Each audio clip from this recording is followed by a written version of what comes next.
Assalamualaikum. Alhaji Jawo jaram ɗo ari ɗo o nawna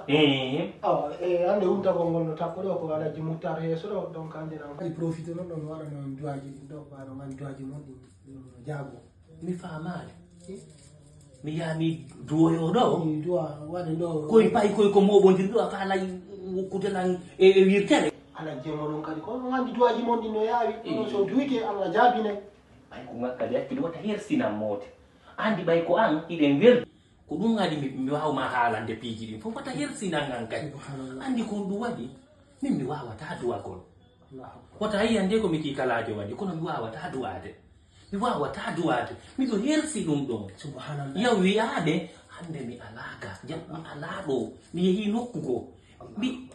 ko honɗum so jimmi ɓe nadanno janngugol ɓurana pay ko yaga mi jaɓani janngude mi jaɓani janngude hande noon mi anda honno duworirte mi anda miɗo hersi kadi hay yahugol mi innayi ɓe wallan mi jannga Allahu akbar jaka na watta gon ɗo guba inna no jogui jikiri o jaako juutirde ɗo sikka ɗo Alhaji en ɗo hersinilan ɗo nan pay ko andu ko mi kikalaji wata yawlan hawa to fi Allah immo yaha yaw yettuɗaɓe eppa pay kum falala hersinde cuuni mi janga mi anda bi basira mi pay ko yagan an mi jangani simi yaltiɗo mi yehi mi jooɗoyke hakkude ɗe ente ɗo waɗa ko hersingol hoore am